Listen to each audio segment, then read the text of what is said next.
Hello everyone, this side Divya Tanwar. अभी recently मैंने अपना एक यूट्यूब चैनल बनाया है यूपीएससी विद दिव्या तंवर, ताकि मैं यूपीएससी की प्रिपरेशन में एस्पायरेंट्स की कुछ हेल्प कर सकूं। तो यूपीएससी की तैयारी के दौरान सभी एस्पायरेंट्स के दिल में मतलब कि मन में कुछ ऐसे डाउट्स होते हैं जो वो चाहते हैं कि किसी से पूछें या कैसे क्लियर करें। जैसे पहला डाउट होता है कि दिल्ली आना कितना ज़रूरी है। तो मुझे ऐसा लगता है कि दिल्ली आने और यूपीएससी में सिलेक्शन होने में कोई सीधा संबंध नहीं है। अगर आपको ऐसा लगता है कि आप घर पर रह के अपनी मेहनत से, अपनी ईमानदारी से प्रिपरेशन कर सकते हैं, तो मुझे ऐसा नहीं लगता कि दिल्ली आना उतना ज़रूरी है। आप घर पे रह के भी प्रिपरेशन कर सकते हैं।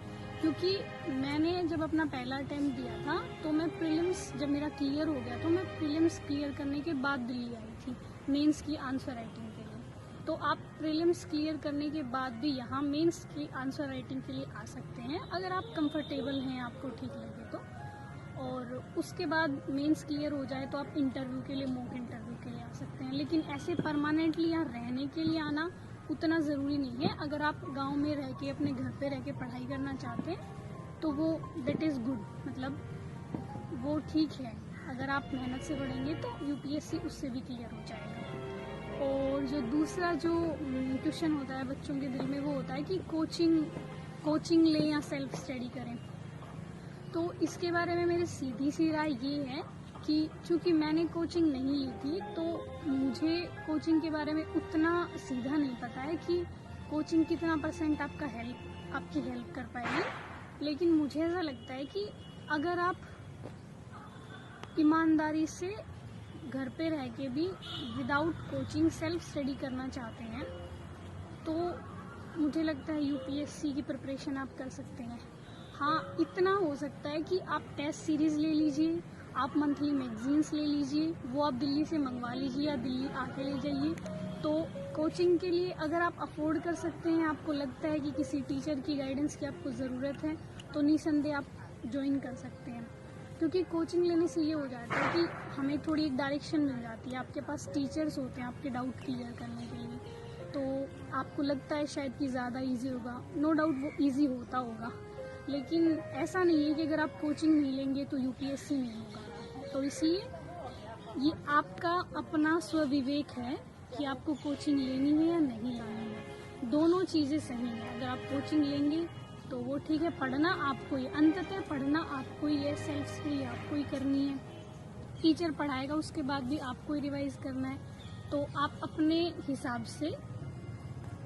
से सोचें कि कोचिंग लेनी है या घर पे रह के पढ़ना है। तीसरा पॉइंट ये है कि हम YouTube का कैसे प्रयोग करें, क्योंकि मैंने बोला है इंट्रोडक्टरी वीडियो में कि मेरी तैयारी में YouTube ने बहुत हेल्प की है।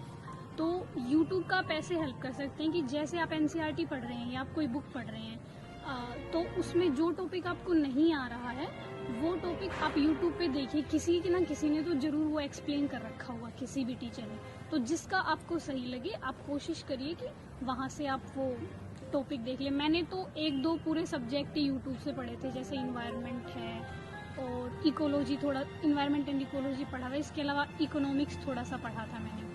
और 4th पॉइंट है डिस्ट्रैक्शंस, क्योंकि जब भी हम फ़ोन चलाते हैं तो हम जो चीज़ देखने जाते हैं उसके लिए हमारे पास बहुत सारे ऑप्शंस होते हैं। तो आप कोशिश करिएगा कि जो टॉपिक आप देखने जाए वही टॉपिक आप देखें, उसके अलावा दूसरी चीज़ों को अवॉइड करें।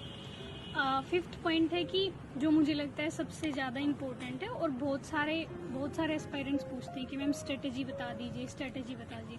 तो देखिए, इसके बारे में मैं जो सीधी स्ट्रेट फॉरवर्ड बात बोलूँगी कि जितने भी टॉपर्स आपको स्ट्रेटजी बताएंगे वो उनकी स्ट्रेटजी है, वो स्ट्रेटजी आपकी नहीं हो सकती है। तो आप कोशिश करिए कि जिस टॉपर को आपको फॉलो करना है, आप एक बार देख लीजिए उनकी बुक लिस्ट क्या है, वो क्या क्या बता रहे हैं, आप एक बार उनको देख लीजिए। उसके बाद आपको डिसाइड करना पड़ेगा अंततः कि मुझे किस सब्जेक्ट को ज़्यादा पढ़ना है, किस सब्जेक्ट को कम पढ़ना है, कैसे अपनी स्ट्रेटजी बनानी है। क्योंकि मैंने देखा है कुछ बच्चे पूछते हैं कि मैम चार सब्जेक्ट बता दीजिए जो हम अच्छे से पढ़ लें और हमारा सिलेक्शन हो जाए। तो ऐसा नहीं होगा। अब हो सकता है जो सब्जेक्ट आपको अच्छे से आता हो वो मुझे नहीं आता हो, और जो सब्जेक्ट मुझे अच्छे से आता हो वो आपको नहीं आता हो। तो आप टाइम उस हिसाब से डिवाइड करेंगे।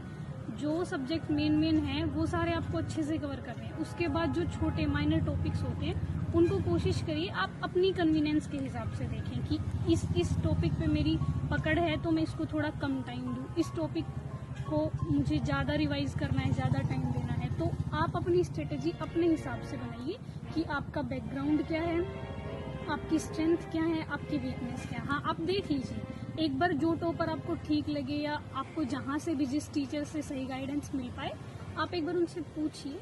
उसके बाद आप कोशिश करिए कि आप अपनी स्ट्रेटजी बनाएं खुद से कि मुझे इस टाइम में मुझे इतना पढ़ना है और इस टॉपिक को मुझे इतना टाइम देना है। और इसके अलावा जो मुझे एक और पॉइंट लगता है एस्पायरेंट्स का, वो बेसिकली न्यूज़पेपर्स और एनसीईआरटी से रिलेटेड होता है कि कैसे पढ़ें या ना पढ़ें। तो मैं सोच रही थी कि इस पर हम एक अलग से वीडियो बना देंगे एनसीईआरटी और न्यूज़पेपर के बारे में, जिसमें मैं थोड़ा विस्तार से बता दूंगी। तो लेकिन फिर भी इसमें मैं इतना बता सकती हूँ कि न्यूज़पेपर पढ़ना है, न्यूज़पेपर तो आपको मस्ट है, वो आपको पढ़ना ही है।